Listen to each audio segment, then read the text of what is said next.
જય માતાજી મિત્રો, કેમ છો બધા? બધા મજામાં જ હશો. આજે અમે બ્લોગ બનાવવાની શરૂઆત કરીએ છીએ કે પહેલો જ બ્લોગ છે, એટલે કાંઈ ભૂલચૂક થાય તો જાતું કરજો થોડુંક. આજે આપણે પહેલાં ગાંઠિયા ખાઈ લઈએ. હિતેશભાઈ ટાંક કરીને છે અમારા મિત્ર, એ બહુ સરસ વણેલા ગાંઠિયા બનાવે છે. અને પછી કાંદાનું શાકની શરૂઆત કરીએ. જો આ ગાંઠિયા બનાવે છે એના વાઈફ. એટલે આ છોકરો તો મોબાઈલ જોવે છે, હું જોઉં છું મોબાઈલમાં. આ કાંદા આપણે સાલ કાઢી લીધેલી છે. પછી આ પંકજભાઈ જો આ રેસીપીના મુખ્ય કલાકાર, તપેલું ચડાવી દીધું છે. હવે આપણે એમાં તેલ નાખી દઈએ 1.5 લીટર જેટલું.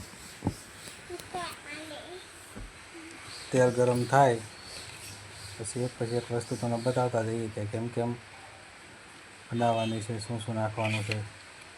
આ લીટર તેલ નાખી દીધેલું છે. ગેસ થોડોક નાનો છે એટલે થોડીક વાર લાગશે આપણે બનાવવામાં, કેમકે તેના ગેસ થોડુંક સર્વિસ કરવું પડે એમ છે.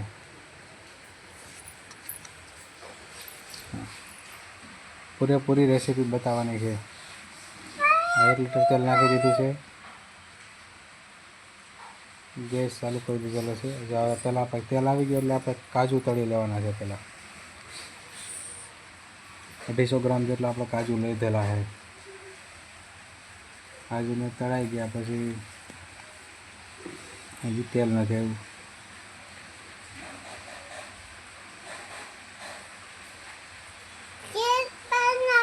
હા, તેલ આવવામાં થોડીક વાર લાગશે. થોડાક તળાઈ ગયા છે કાજુ. હવે આ દ્રાક્ષ તળવા, દ્રાક્ષને આખી ફોડવાની છે આપણે તેલમાં, ફૂલીને મોટી થઈ જશે. જોઈ શકો બ્રાઉન થઈ ગઈ, બ્રાઉન કલરની કાજુ બ્રાઉન કલરના થઈ ગયા છે. અને આપણે આ દ્રાક્ષ લઈ લીધી છે 200 ગ્રામ જેટલી. આપણે 25 લોકોનું શાક બનાવવાનું છે. આપણે 25 થી 30 લોકો આખા કાંદાનું શાક.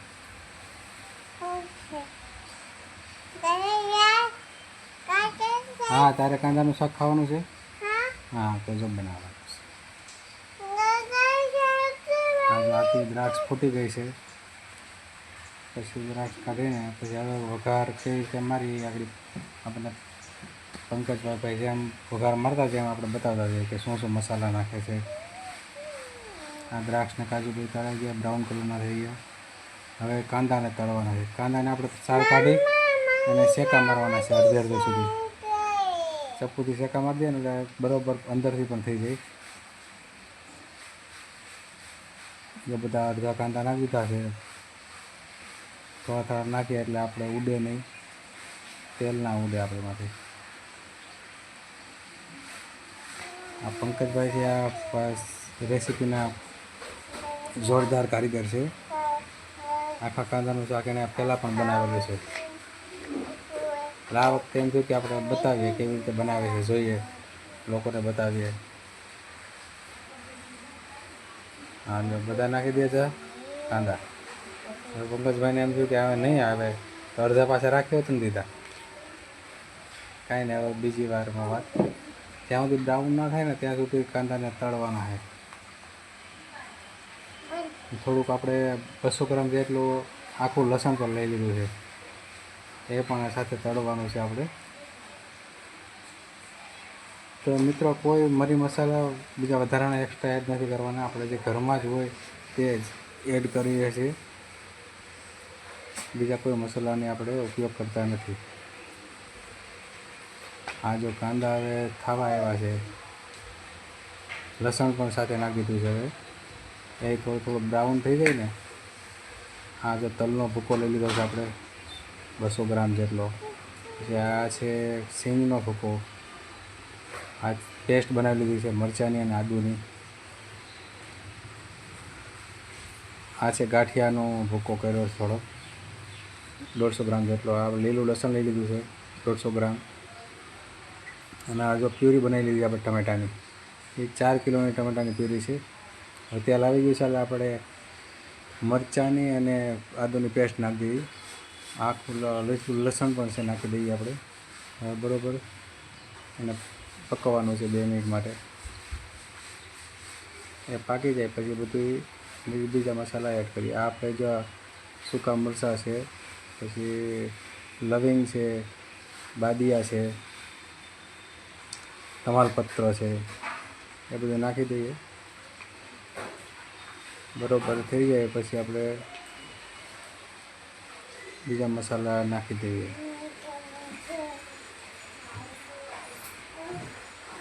2 મિનિટ માટે એને પકવવા દેવાનું છે, પાકવા દેવાનું છે. બરોબર તળાઈ જાય ને પછી આપણે બીજા મસાલા એડ કરીએ.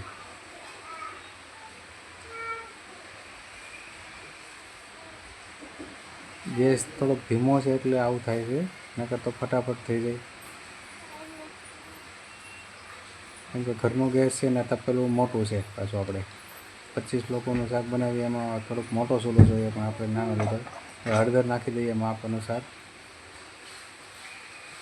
2 ચમચી 2-2.5 ચમચી જેટલી હળદર નાખેલી છે.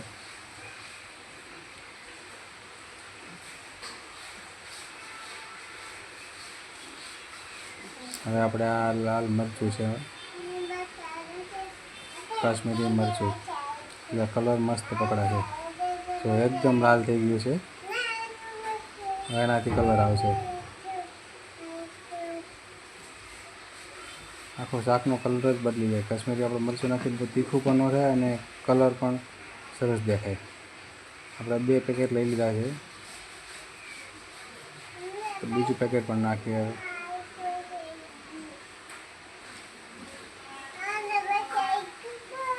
વરસાદની મોસમ છે એટલે આપણે આખા કાંદાનું શાક ને બાજરાના રોટલા બહુ ખાવાની મજા પડી જતી હોય છે ચોમાસામાં. બસ થોડુંક એને પાકવા દઈએ મસાલાને, અને હલાવતા રહેવાનું એટલે નીચે પણ ચોંટી ના જાય તપેલામાં.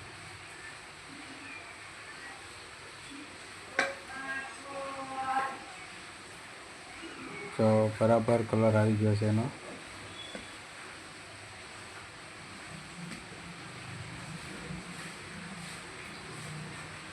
હવે જો બીજું મસાલાનું પણ નાખી દીધું છે, મરચાંનું પેકેટ, કાશ્મીરી મરચું 2 પેકેટ નાખેલા છે એમાં. 30 લોકોનું શાક હોય છે એમાં.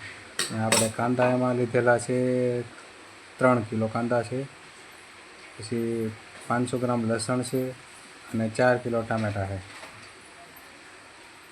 પછી 30 લોકોનું એમાં થઈ જાય છે આરામથી. આપણે બહુ તીખું નથી બનાવવાનું. જો હવે ટામેટાની પ્યુરી નાખી દઈએ. ટામેટાની પ્યુરી નાખી હવે એને થોડુંક પાકવા દેવું પડશે. એને બરોબર પાકી જાય એટલે થોડુંક હલાવતા રહેવાનું, નીચે ચોંટી ના જાય. થોડોક ટાઈમ લાગશે બનાવવા માટે, ગેસ ધીમો છે એટલે. પણ છેલ્લે સુધી જોતા રહેજો કે કઈ રીતે બને છે, શું શું.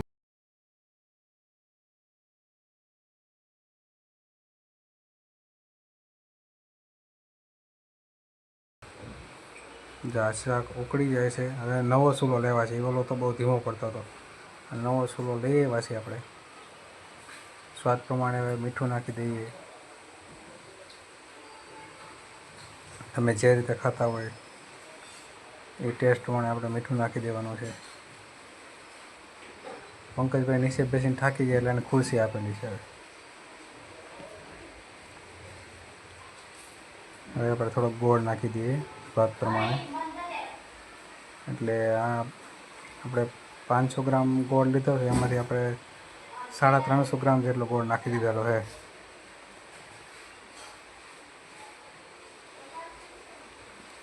બરોબર મિક્સ કરી દેવાનો, ગોળ બધે મિક્સ થઈ જાય. થોડું થોડું આમ હલાવતા રહેવાનું એટલે નીચે ચોંટે નહીં. હવે જો મસ્ત ગ્રેવીનો કલર પકડવાનો છે. કાશ્મીરી મરચાંનો ઉપયોગ કરો ને તમે એટલે કલર મસ્ત આવે, અને તીખું પણ ન લાગે, એટલું બધું તીખું નહીં થાય. હવે શાક ઓલરેડી 75% શાક બની ગયું છે.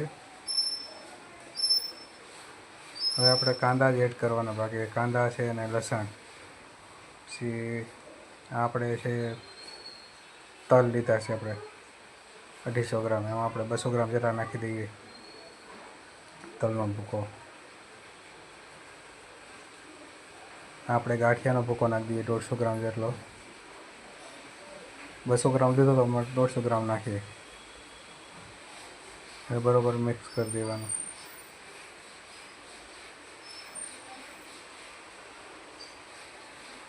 હલાવવાનું ચાલુ જ રાખવાનું, નકર નીચે ચોંટી જાય. બહુ ચોંટી જાય ને તો આખો શાકનો સ્વાદ જ ફરી જાય છે, દાજી જાય નીચેથી. આવ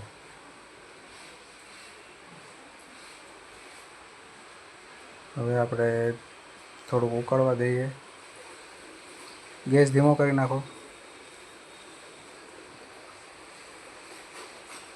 આ પંકજભાઈને ગરમ લાગે બહુ સુલો, એટલે જોઈને આડું રાખી દીધું છે સીબું. પાણી આપણે એડ કરી દઈએ થોડું. તમારે જેવું ઘટ જોતું હોય એવી રીતે તમે પાણી એડ કરી શકો. ગ્રેવી કેવું જોઈએ છે તો તમે નક્કી કરી શકો છો. હા કેતનભાઈ,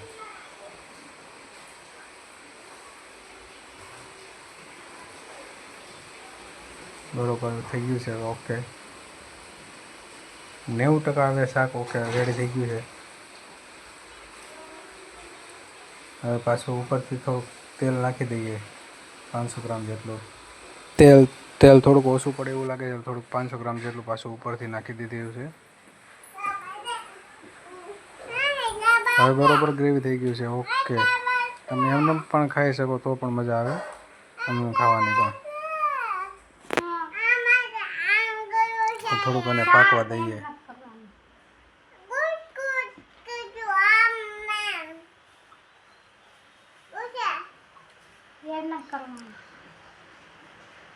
આ ગ્રેવી તમે કાજુનું શાક બનાવો ને તો પણ આ જ ગ્રેવીનો ઉપયોગ તમે કરી શકો. કાજુ છે, પનીર છે, ત્યાં પણ આ ગ્રેવીનો ઉપયોગ કરી શકો. હવે કિચન કિંગ મસાલા આપણે નાખી દઈએ. આના સિવાય બીજો કોઈ બહારનો મસાલો આપણે એડ કરવાનો નથી. કિચન કિંગ મસાલો નાખી દેવાનો છે થોડોક. આપણે 50 ગ્રામ જેટલો છે કિચન કિંગ મસાલો. હવે બરાબર મિક્સ એને કરી દઈએ. મિક્સ કરીએ એટલે જો હવે એનો સ્વાદ પકડાશે. તો તેલ બધું ઉપર આવી ગયું છે. આપણે જોઈએ ને તો એમ જ ખાવાનું મન થઈ જાય. મસ્ત ઘટ ગ્રેવી બની ગયું છે.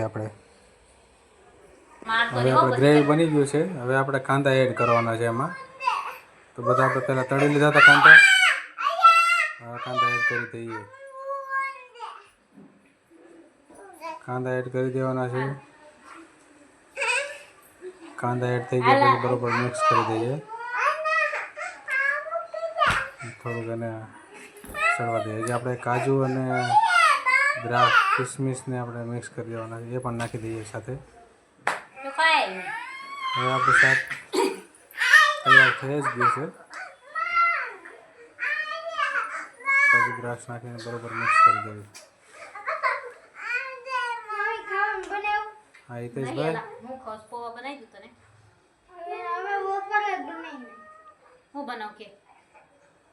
હાલો હિતેશભાઈ, રોટલા તૈયાર કરો.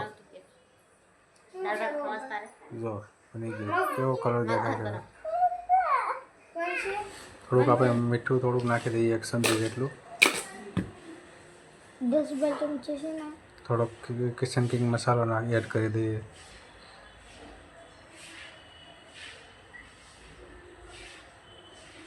બસ હવે તૈયાર થઈ જ ગયું છે. પછી જો રોટલા હારે ખાવાની મજા આવે.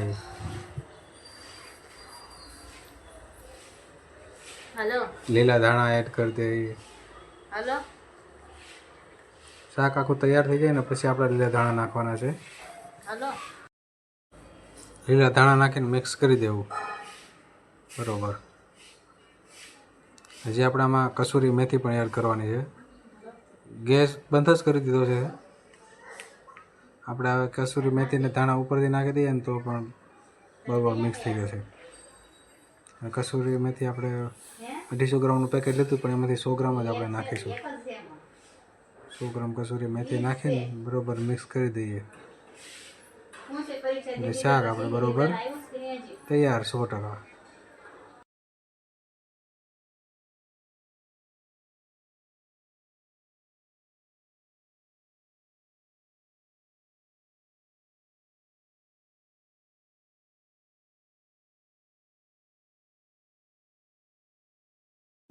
તો મિત્રો આપણે અહીંયા વિડીયો પૂરો કરીએ છીએ અને જો વરસાદનું મસ્ત વાતાવરણ છે, ફૂલ વરસાદ ચાલુ છે. તો વિડીયો સારો લાગે તો શેર કરજો, સબસ્ક્રાઈબ કરજો અને કોમેન્ટ કરજો. જય માતાજી, જય શ્રી કૃષ્ણ.